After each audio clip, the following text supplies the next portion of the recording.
everybody. Welcome back to Your Money Story. I'm Renita Young, your host. And on this show, we talk with personal finance influencers, experts, high net worth individuals about the concepts of wealth building.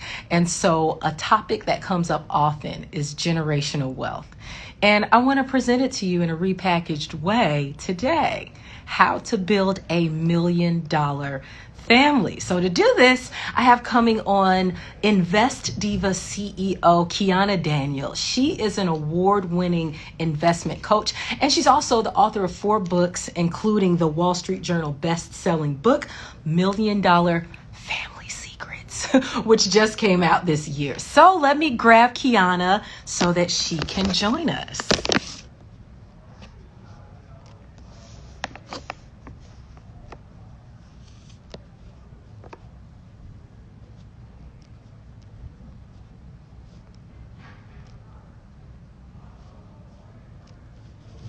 She should be joining us shortly. I'm really excited for this conversation. She has some great practical tips for you that you can start using really very soon, possibly today.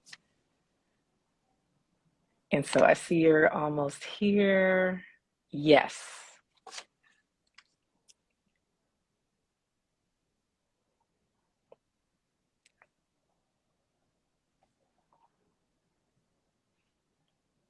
We're going to try one more time and accept it.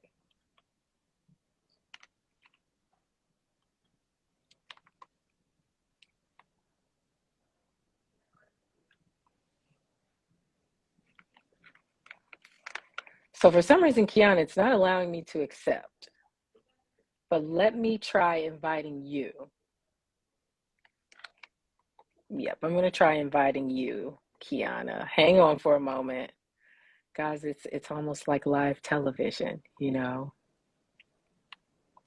I am inviting you this time from my end. So hopefully you can come in. Yes, success. Hello. Success indeed. How are you doing today? I'm well. How about you? I'm doing well. I actually lost my voice last night, and this morning I'm like, I'm going to preserve it for this call, and it is back. So we're all good. Thank you so much. I enjoyed going through your content and really inspiring, first of all. And your whole story is inspiring as well. So that's usually where we start on Your Money Story. Now, you weren't born here in the U.S. You were born and raised in Iran. And so you eventually went to Japan and then the U.S. But what was your relationship with money like growing up? My relationship with money was horrible. So the reason for that is because my parents actually, before I was born, when my parents were kids, they didn't have money. Then my dad, he became an entrepreneur. He created his own business. He made a bunch of money. They were living very, very well. And then before I was born, the Iranian Revolution happened, and then they took all of their assets. So they became poor again. So if their money mindset was bad before that, at this point, because they had gained some money and then lost it, they were just like, money doesn't buy happiness, money is evil, like you don't have all the things. So I grew up with that, and I was just taught not to even think about money, not to even consider money as a reason why I go to school, for example. Like, it's all about education and become a scientist. I'm like, okay, and don't think about the money. I'm like, okay. So that was the relationship. But you almost became a scientist, right? And so how did you get through school with that mindset? You know, because at some point it did shift, which we'll talk about in a little bit. But how did that serve you? Not thinking about money. Oh, no. So this is the bad thing, though. So when I went to school, I got a scholarship from the Japanese government to study there. Okay. Now, this was basically jail. Why? Because I was so happy that I was getting this, whatever amount that they were paying me on a monthly basis to study something that I did not like, to study that was not going to make me money, and something that I actually sucked at. Like, I somehow, I don't know why, I pulled it off to actually get in. But once I got in, I was like, oh my gosh, I don't get anything. Like, I don't get it. And I was really bad at it, but I had to stick with it because they're giving me this money. It's like a bait. Mm-hmm. I kind of feel like it's the same feeling that people have when they go to work, the same people that they have when they get handouts, is because you don't want to lose it because it's giving you some sort of certainty, but you're living your life basically in jail because you're scared of losing it, so you're not going after something else that could have a lot better benefits. So that was what I had. It was 7 years of my life, of my youth, that basically went to trash. Like, I have a good story to tell about it, but it was 7 years of me basically doing nothing, not like studying things that were not really beneficial for me long term. And I'm sure that sort of set the tone for your drive in teaching people how to invest so that they can have more autonomy over their lives. Oh, no, absolutely. Like the depression that I felt, like doing something that I hated just for get this handout. It was like, I don't want my daughter to go through that. I want my daughter to have the options to study what she wants, to study what she loves, so that she's not trapped into, if somebody gives her, hey, come to our university and study this thing that you absolutely hate, or work in this place you absolutely hate just for the money. She has options, because I work a lot right now. It's not like I'm not working, but I choose to work. Like, I love my job. Like, if I'm on vacation, literally, if I'm on Hawaii, we spend like 2 months in the summer in Hawaii now, I'm still working. Why? Because I love it. It's like, it's optional. That's what option, like having choices, really means. And unfortunately, when we get trapped into things like that, it kind of takes us away from having passion for what we do. It does. And then it's a trickle down effect to our lives and the quality of our lives too. And in our, mental state and just all kinds of things. Right. But at the point that which, by the way, folks, Kiana has a degree in electrical engineering. Was it another one as well? Well, no, I have 2 of them. And then I have a degree in Japanese, because I first had to learn Japanese and then go study electrical engineering in Japanese. Complete, like, this side of my wall is all the degrees that have made me zero money. And then it's like my wall of whoredom.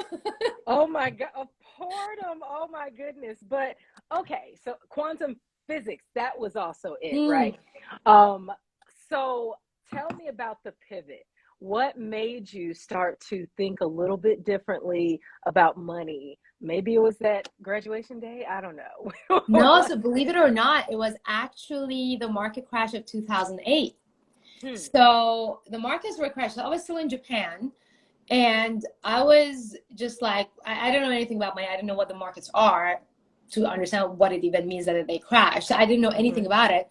But one thing that I did understand was that because of the whole thing that is going on in the world, the US dollar is becoming weaker against the Japanese yen. And that I understood, because I'm like, having the Japanese yen, a US dollar, like, I understand currency exchange because I was like an immigrant, right? I was the exchange student. So it's like, oh wow, so if I ever want to go to the US, that means the US dollar is on sale. Should I go buy US dollar, like exchange my Japanese yen for the US dollar? So I started like exchanging that every single day, and then I was like, oh my gosh, it's going to drop lower and lower and lower. Like, when is it going to stop dropping? When is going to be the lowest point? I want to buy it at the cheapest price. And then accidentally somebody showed me how you can do a trade.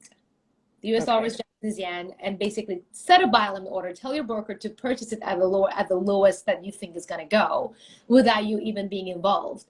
And I was like, all right. So I did whatever this person told me. Took a huge amount of risk, which I shouldn't have. But luckily for me, I made $10,000 within a month on this trade. Really? Wait, so how large was the risk that you took to be able to make the 10K? So I went on a 14-time leverage. Back in the day, you could go on a Forex broker. Now they have eliminated, I think, to 2. But back in the day, you could actually go up to 500% leverage, which is so risky. Nobody should ever do this. I got lucky that time. The next time I did it, I lost my money. So you don't, but that was enough though. So for me, it was like, oh my gosh, this is super cool. I made $10,000 a month. Like, as an engineer, you can as an entry-level engineer, you can make that in a year. So it was like, wow, this is crazy. Really? So that got me very interested. Like, I was like, okay, what is the market? Like, what's happening? Why is it going down? What's driving it? So I became very, very curious about it. And I decided to, and I already knew I hated engineering anyway, so I decided to just leave what I had.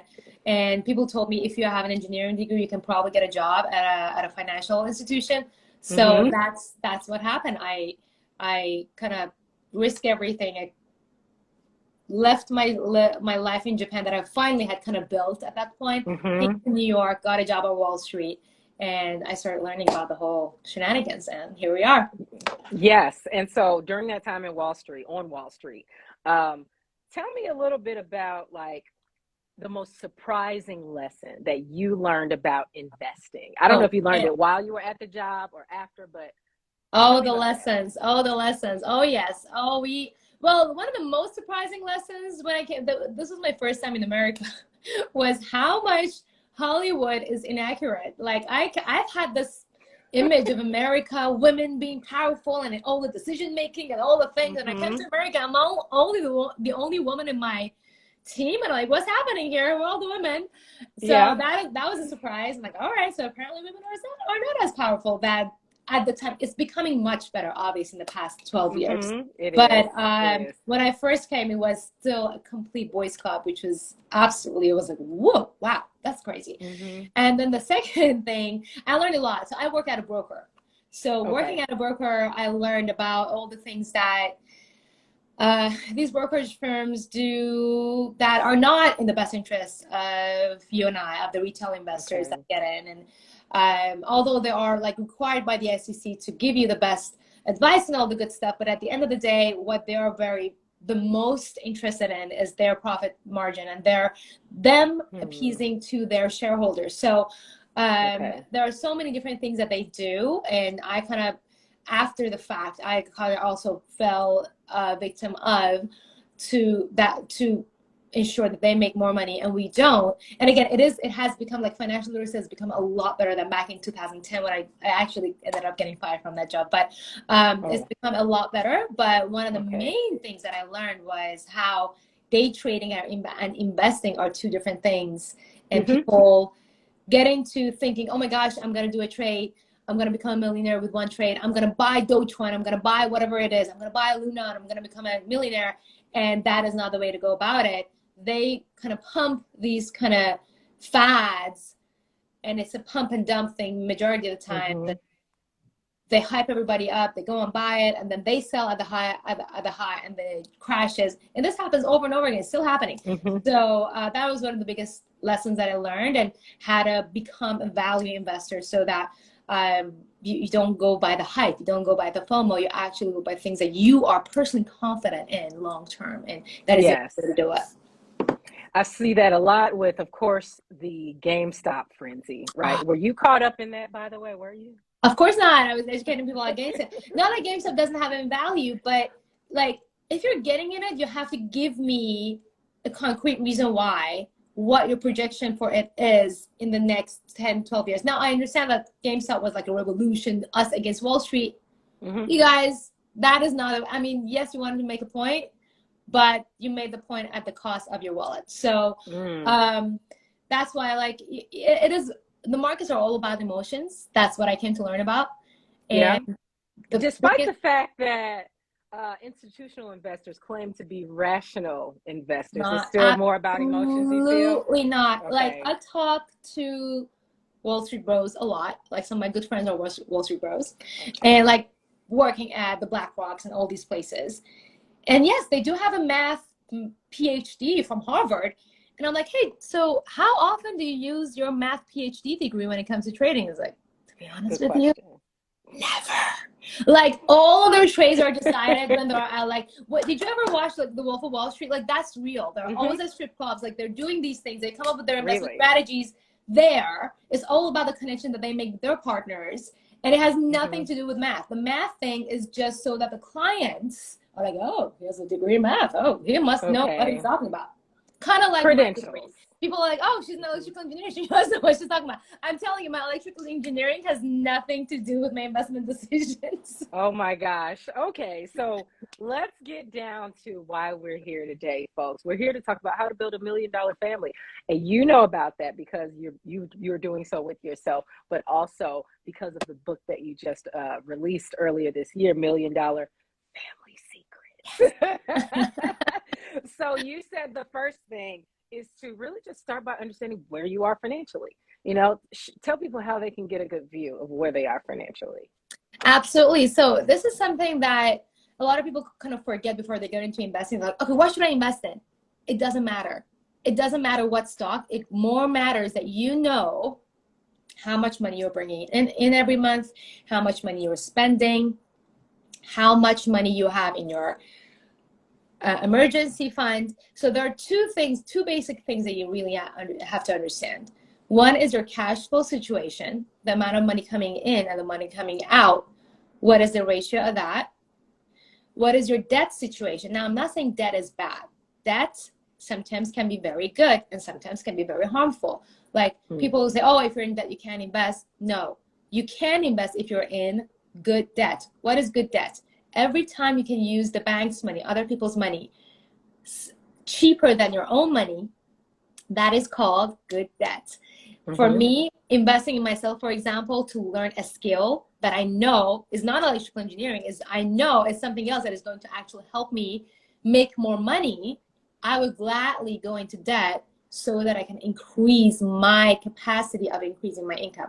So you want to kind of gauge what kind of debt you have. A debt on a TV that is not making you any money, that is bad debt. A credit card debt on luxury items that is going to make you appear wealthy but not actually make you wealthy, that is bad debt. But any kind of debt that is going to help you increase your income or preserve your income is good debt. So these are the things that you want to look at. Got it. You also want to take a look at your emergency fund. Again, emergency fund, how much you need depends on your age, depends on your health, depends on your family situation. So for example, somebody who's single and is very healthy and has high income potential in the future, you might need lower emergency fund, in fact, like maybe 3 months worth of emergency fund. Whereas somebody who is like, okay, I'm approaching retirement, maybe you want to have a bigger bucket for your emergency fund. So these are the things that you want to look at, understand where you stand financially, calculate your net worth, track your cash flow,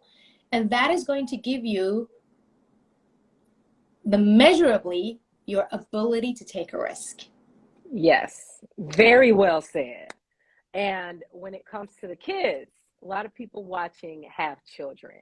Tell me how you set up your daughter for financial success in the future. Absolutely. So one of the things that I think everybody needs to do, first of all, even if you have a 9-to-5 job, if you're living in America or any other like capitalist-ish country, the system is set up to benefit business owners. So if you don't have a business, you are not taking advantage of all of the good things that you can do for your family. So even if you don't have an offer, even if you don't have a product, just set up a business. Set up a business. Because and then you can use it, first of all, to increase your income through doing side hustles through the business. All right.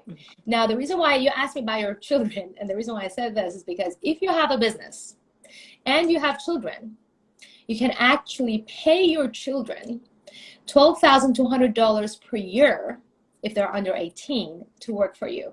Now, this is two benefits. Number one, they're getting paid and you're keeping the money. It's a tax deduction loophole, basically, because the money is remaining within the family, but you're setting a portion of for your it's a tax, and it's deducting your taxes and any capital gains that you have, and the money is remaining in the family. Now, another good thing about it is that now that your kids have income, they now qualify to have a Roth IRA for minors.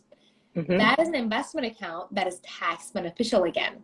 And you can maximize $6,000 per year. Now, if it's lower than that, it's fine. If you're going to pay your kids, I don't know, $1,000 per year, that's fine too. But as long as they have income, they can now qualify for Roth IRA for minors. You can go to Fidelity, to TD Ameritrade, and say, hey, my kid has an income. I want to open a Roth IRA for minors for them. And they say, okay, and they're going to show you how to do it. And then you can start investing for them. Did you know that if you start investing $50 per month for your kids the day they're born, by the time, if they continue allocating money to it until they're 65, that whole amount is going to be only $40,000 allocated, But at the bare minimum compounding, it's going to be $1 million by the time they're 65. Only $50 per month. Per month, $50. Per month, $50 per month. If you do it 500 per month, by the time they're 20, they're going to have $1 million in that account. Wow. That's amazing. You guys, I hope you guys heard that. If you have kids, start them early, set them up. Right. This is why we talk about this here, because a lot of people, they believe that, and for some, maybe there are still barriers of entry, but they've been lowered significantly over the years. And you can get into the market with a lower amount of money. You can start investing with a smaller amount of money. So very great stuff. And also, you say think beyond your savings account. Tell us what you mean by that. You kind of introduced a little bit of that here, though. But what do you mean by thinking beyond your savings account when building $1 million family? All right. So, so I don't keep any money other than my emergency fund in my savings account. I invest all of the rest. And I invest them in 3 places. One is the online financial markets. Like I personally invest in cryptocurrencies and stocks. There are other options as well, but these are the 2 that I invest in because I know about them, right? The second thing I invest in is myself. I actually invest in myself. I've allocated $200,000 budget per year in investing in myself. Wow. That means, for training, for self-care? Yeah. Yeah. So I coach, I get coaching for skills, for high income creating skills. So for example, you guys are, like you might be wondering why I speak English relatively okay, that I can actually get on interviews, is because I actually invested in myself. I invested the time and money to learn how to speak English, how to speak confidently, like I got a coach. I did all of these things because I know speaking is directly correlated with making more money, right? I invest in anything that can make my business more successful. I invest in marketing, coaching, trainings. I invest in entrepreneurship training. I invest in all these things. And I always have a coach, because I know that if I'm just left by myself, anybody, if you like, that's a rule of the nature. If you leave anything by itself, it's just going to get dismantled. So I always have a coach who keeps me on track on what I'm doing. So that is my second biggest investment, is in myself. And the third biggest investment is obviously in my business. So, I mean, you could say now the business is kind of different, separate from me. But previously I used to be a solopreneur, so it was actually my income going into it. Now I have, in fact, become an employee of my business. So it's a little bit different. But if you're just starting out, those are the 3 places to invest your money in. Very good. Very good. And we do have a question from the audience. NAJ captured. Hey, Nick. What are some of your favorite places to go to invest? Some of the apps that you can name. You named a couple earlier. But, absolutely. Where can people start? One thing that I want you guys to understand, I know that there's a lot of like conspiracy theories and a lot of news going on around all the exchanges and brokers, and I used to work at a broker. Now, I'm telling you, all of these brokers and exchanges, if you let them, they will take advantage of you. But if you understand what's happening and you are in charge of your own account, it doesn't matter where you go. They're just a tool. They're just a tool, as long as you don't let them kind of to push you to buy GameStop or buy, like they have all these newsletters and they have all the experts that can tell you what to do. As long as you're doing what you know is best for you, as long as you have your own strategy that I've done independently from that broker, you're good. TD Ameritrade, Fidelity, Robinhood, and I get a lot of, oh my God, Robinhood? Yes, I have my dad's account in Robinhood. Okay. I use them as a tool. They just allow me, they give me access to the markets. Coinbase, all of these places, I use them as a tool to buy the assets that I want. And then if it's cryptocurrency, I then make sure that I move them to something called a hard wallet. Obviously, it's a little bit beyond what we're talking about, but you always want to make sure you have a hard wallet. You keep your cryptocurrency there. But with the stock market, you already own the share. So no, as long as they are regulated by the SEC, they are fine. Perfect. And I'm going to ask this last question and then we can head off.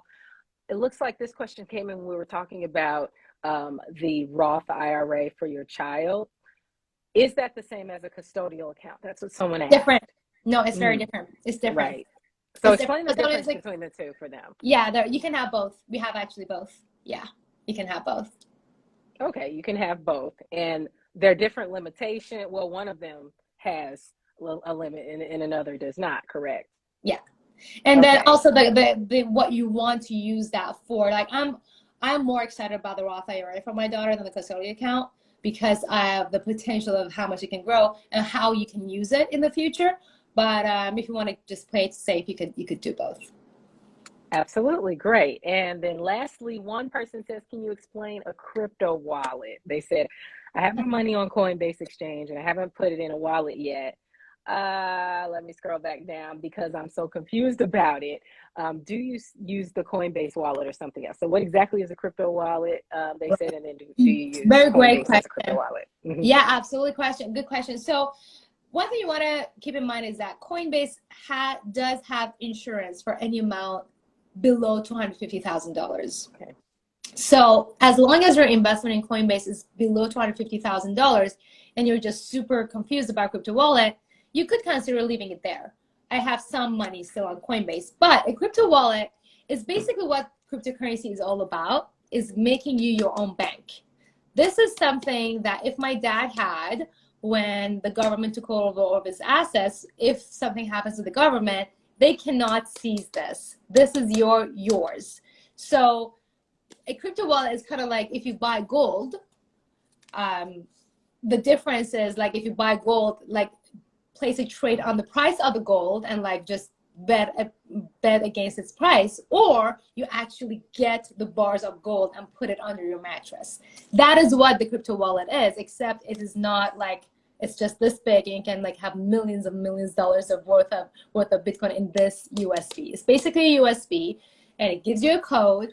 But one thing that you have to remember, if you do get with a hard wallet, you have to have a hard wallet. My favorites are Ledger Nano X, and Trezor also has one. This is the one, right?